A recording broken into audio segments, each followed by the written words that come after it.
Hi, I wanted to welcome you to the Divorce Planning Podcast. I'm Carri Goldring, and I'm in the mortgage business, and I do planning pre-divorce for people who are either going to refinance their home, do an equity buyout, or plan to purchase a new home and make sure that everything in the divorce decree is worded properly and the numbers in the planning is taken care of so that you can go through the underwriting process smoothly. And I would like to introduce you to other people who are interested in the divorce planning process so you can get a real education of what's involved. Hope you enjoy. Hi, today I have with me one of my clients who has recently closed on his mortgage, who was going through the collaborative process of divorce. And I wanted to welcome Derek. Thank you for being here. Thank you for having me. I appreciate you doing this. So a lot of people are not familiar with what I do, being the certified divorce lending professional. And I know you and I kind of got started, I feel like it was late, like I wasn't a big part of your whole divorce process. It seemed like you called and then a couple months later, we were done with your mortgage. Right. So will you explain how I was brought up to you, and did you at first go, why do I need to talk to a mortgage person right away? Or what was your attitude about it? Your first question, like your name was brought up right away in the divorce team. The divorce team had, their resources and whatnot came, it was right at hand. It wasn't like there was no argument. They all nodded and I was like, okay. So I knew I wanted to keep the house. So I knew I was going to have to refinance it. So however that was going to happen. And then, when they suggest, and I didn't know that there was any divorce specific, any people that dealt with it specifically. Right. There is a little bit different aspect to it. Yeah. As soon as they said, they all nodded in agreement. I was like, yeah, I'm done shopping for that. And, And what would you say are some of the things that were different between mortgages that you've done in the past and doing the mortgage when you're going through the divorce process? well, the biggest thing is you have to, you have to get your spouse's name off your mortgage. I mean, that's just, and you have to be able to afford the mortgage yourself, obviously. In my case, that wasn't the issue. And I would just say checking those boxes and making sure that those things, and and obviously I didn't do that myself. You're already schooled in that. But it was just, this is my third house that I've bought. We went through refinancing a couple times, throughout the years, and this was by far the easiest experience. So they were right. I got to give it to the divorce team. They nailed that one. So. Well, that's good, because you would think this would be the most difficult one just because of the situation. But I'm really, really happy that it was easy for you. Well, as far as mortgages go, it was easy. It was easy. It was easy. And you didn't have to do too much with your soon-to-be ex-spouse, because I took care of that for you. Yeah, it was, and that all that stuff, is handled, thankfully.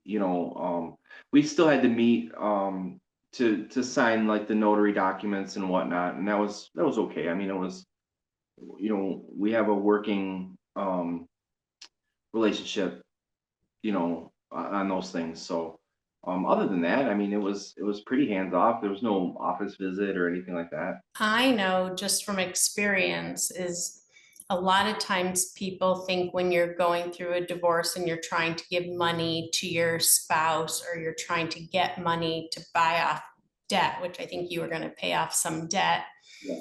that they think you have to keep 20% equity in your home in order to do that. And you and I were able to do that without you having that much equity in your house. Yeah, I mean, 20%, that's a lot. Thankfully, I have been in this house for, I think 12 years now. So I mean, the equity was there. The home values are up there. that there is that option for the 5%. I think I didn't do the numbers, but I think if I was just doing a refinance for whatever reason, I would have been fine. But having to take that much equity out to pay out, obviously you get into a situation where you could lose your home. Right, you wouldn't have enough equity to do it under a normal circumstance. And if I remember correct, at the beginning, you were thinking you had to take money out of your retirement account to do some of this. And then I had said to you, no, we don't have to do that. Well, the thing with the collaborative process is that you get to negotiate that, right? So assuming, let's say I didn't have the money to pay her out in equity, right? Mhm. I could have negotiated a larger payout from my 401k to offset that. Right. Um, and thankfully I didn't have to do that. I'll still have, we'll be able to split the 401ks, down 50/50, and I'll still have, hopefully something, when I get to be retirement age. Right. And how did you hear about the whole collaborative process? Started looking into divorce, online searching and lawyers and stuff like that individually, and then shared information a little bit, and then the collaborative process came up. um, I didn't know anything about it, and so looking into it, it seemed like it was created for a reason. And I got kind of some of the history on it, and I think that best case scenario, if you can do it, it's not for everybody, that's for sure. Right, right. Sometimes it's really intense. It's a yeah, it can be a little bit, yeah, intense is a good word. Because you're all in it together. You're all in you go to these meetings and it's right there. It's not so much, you call your lawyer and you tell them this, that, the other thing. Um, it's much less adversarial, I would say. I mean, For sure, because no one's pushing your buttons on purpose, which is hopefully. nice, right? And no one, hopefully, and no one should be like just starting trouble for the sake of starting trouble. I think that I mean, not having much experience at this, I think that that's all possible and quite likely actually. But what you have is the professionals there to be like, all right, hold on a second, and that knowledge and that experience to, kind of read the tea leaves on that and see where that's going and head it off the path, Right. or address it, as needed. So in that respect, the collaborative process, I would suspect has its benefits over a traditional litigation where you're just at each other. Right. That said, you could possibly go through a traditional litigation and not have all those things. In my career field, I mean, I've heard all the horror stories. And so you go into it thinking, oh man, here we go. But I can say that through the collaborative process, at least there's an avenue, and the biggest thing I think that was really interesting to me was the the professionals are committed to that.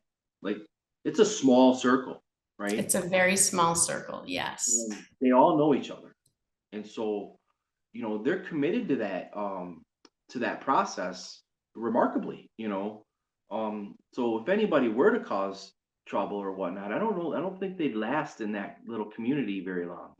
I don't think they would either. I think that's a very good point. There's not that many people who are collaboratively trained, which they have to go through a whole training process.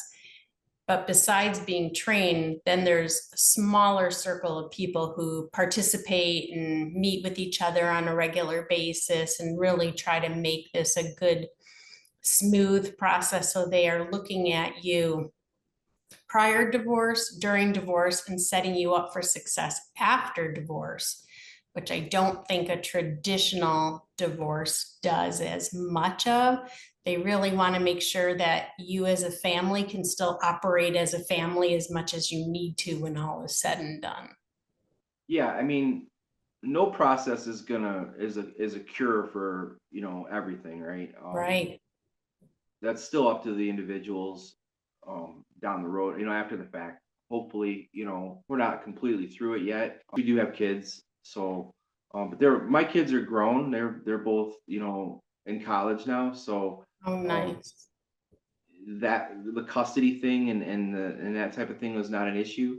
But Right. it was very important. It was very important to me. It was very, I can't speak for my wife, but I would just say that it seemed very important to her that, our kids don't have just this weird situation going that they got to carry forward. Right. Because you're in a situation where you don't have visiting time set up specifically. So it's really up to your children to figure out how they're going to maneuver Yeah. that, which makes it a little bit different. And obviously, you're still going to have family functions, right? Because you're going to be invited to things that your kids are involved in, or even as adults, or possibly grandparents, Hopefully there's a wedding or two. right? Grandkids, would be something. So yeah, Right. And that it's nice to share all that pleasantly. sure. Yeah, without so that's how and that was how it became in my situation, that's how it became that important because I grew up with that. I grew up with divorced parents and there was, there was certainly no collaborative process. There was no, it was all traditional litigation and ugly. And, you grow up with that. And, when I became a parent, it was like, yeah, I'm not doing any of that stuff. Smart. And then with divorce, it's like, no, I don't want my kids to have to go through that, go through what I went through. And so, Right. Because it's not fun. no, no, it's awkward. It's like you said, the parties and the wedding and stuff like that. And so it was really important to try and not as best you can. I mean, this nobody wins in these divorces. Right. It's just the way it is. Correct. Are you So comfortable sharing any of the people that were on your divorce team by name? yeah, my lawyer Danielle was exactly who I needed. Good. Um it was exactly who I needed. It was she has just got this calming She does. demeanor, and like I said, I mean these things could go south in a hurry. Even the best of intentions, it gets heated or whatever. Judy, I don't remember her last name. Margot. I She don't was the know her coach. last. She She was worked as your coach, right, the Judy? coach. Fantastic. Again, calming. Really like knowledgeable, and able to kind of see, oh, okay, well, this is where we're gonna go. Jackie Rosler was our financial coach. Outstanding, very, very Oh, good, knowledgeable. Um, good. She's been doing this a long time too. she was really helpful. I'm glad. Um, my wife's lawyer was So, Lisa Shepherd. Um, Again, I won't speak for her, but they seem to have, she seemed to be very knowledgeable. she is. There was definitely you could tell they all worked together before. You know what I mean? It goes smooth, right? They're very smooth. Yeah, I mean, there was no, hi, how do you do, or there was no like feeling out of, you know, strategies or anything like that. I mean, they knew each other. Right. And Sometimes people feel because they know each other that it's a conspiracy, that they all are going to work together against everybody else. And that's not ever the case. because the circle's so small, that didn't occur to me. You get the sense when you started interviewing lawyers, I mean, they know each other, and I actually got Danielle's name from another lawyer Oh, wow. that recommended me to her, um, which I thought was just like, wow, okay. Um, Maybe in a traditional litigation, you walk in and they're all chummy and you're like, oh, here we go. Right. I don't know, but Right. um, It seems like whatever world you operate in work wise, it's a very small world, right? No matter what you do, all the All the Yep. teachers know each other, right? Everybody knows each other when you're in an industry. Anyone who's contemplating divorce and thinking of going through the collaborative process, what kind of advice would you give them? And anybody that you think you're going in there and you're going to win, you have got it all wrong. There's no winning, not even Anyone. 51-49, Right. I mean, you're not going to get one over on her or him or whatever. It's sad, obviously, but you're not winning nothing. Your best bet is to make sure is to come out of it with what you can salvage and pick yourself up, but you're not gonna I'm gonna show her, no, you It ain't. doesn't happen. Do you feel like I mean, I know you're still in the midst of the process, but do you feel that you're getting set up for success as best as you can be under the circumstance? There's some things that are just out of your control. um you might not like it, but the law is the law. Right. you know that's just the way it is. So I mean, there's a little bit of twisted comfort in that, right? So it's like, Mm-hmm. you know that's the law. Boom. Right. And do you like how all the different professionals kind of look at the same situation with different eyes? Like there's a different financial eye from a legal eye, from maybe like the mortgage underwriting eye. Like everybody has to look at things a little bit different, and everybody has to ebb and flow in between each other. To some extent, yes. I mean, and that's very comforting, knowing that you have options especially, and I can only speak through the collaborative process because that's what I did. That's what we did. Mm-hmm. Um, I can only speak through that and saying that you can negotiate, right? So let's say you've got grandma's jewelry, Mm-hmm. and your spouse knows that you cherish that, right? You can negotiate something, let's say, to keep it or something like that. Or let's say, in my case, my wife didn't want the house, and I wanted to keep the house as a home base for my kids, right? Mm-hmm. Because let's face it, I mean, they're going to be going out in the world, excuse me, going out in the world, and who knows? And to have that uncertainty um looming over them, I didn't want that for them. So Right. I wanted to make sure that, and I told them right up, I'm going to have a home for you. If you bounce, um want to make sure Land. this is what, this could be your home, you know without telling them that, without dictating that you're going to live here with me and blah blah blah blah blah, Right. Right. none of that stupid stuff. But it was important to me because of the way I grew up and what I went through, right? So I was able to negotiate with my wife, the equity buyout, and the taking out some extra to pay off debt and stuff like that. And so we were able to agree on that. Now, if you just go marching into the court and fight it out there, I don't know. You know, Right. we've all Like they heard. tell you to sell the house, split Yeah, proceeds, and right. move forward, right? Yeah, and so that's where the uncertainty comes in at. And so having the professionals, to get back to your question, having the professionals there that kind of, maybe not smooth it over, but like can add a little bit to the sauce there, to, okay, that's, yeah, I can agree to that, type thing. um and help negotiate that out. So I would say, yeah, for sure, that having them there and their expertise, and they all bring something different to the table, right? Mm-hmm. They So do. the finance coach works with the with the divorce coach and the lawyers and such like that, so that, and they're very respectful of each other's expertise. There's no That's another thing I noticed, is that they revert to each other when as needed. You know, That's good. um, even in the lawyers, it was, like I said, it's a small community, and they work really well together. So I mean, it was noticeable enough that even I noticed it, you know.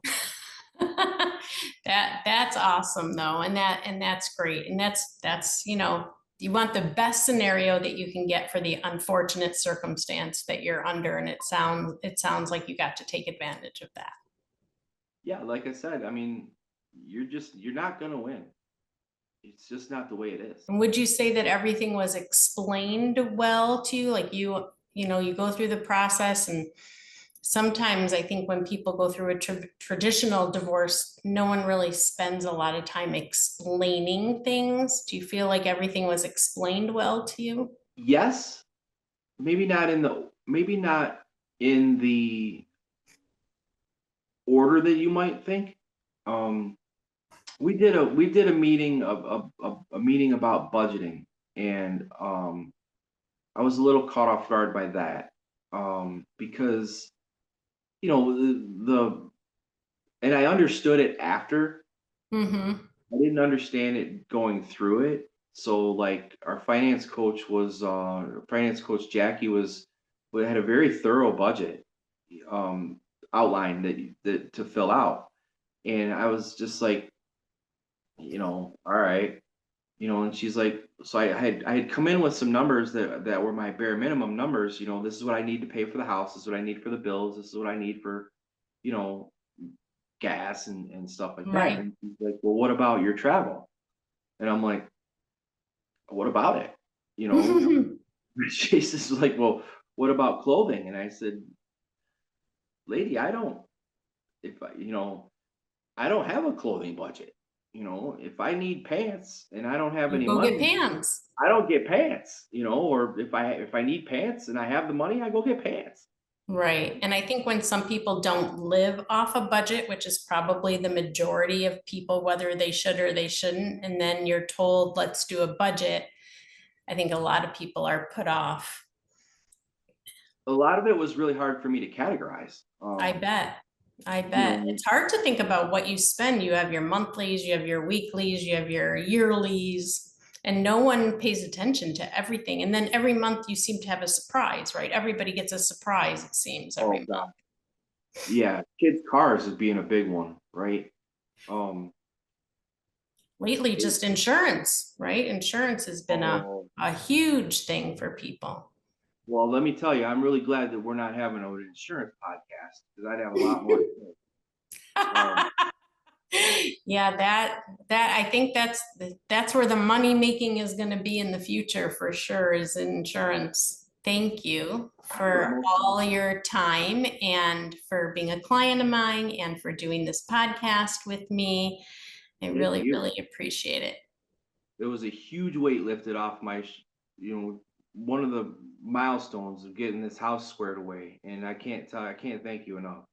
Thank you. I appreciate that.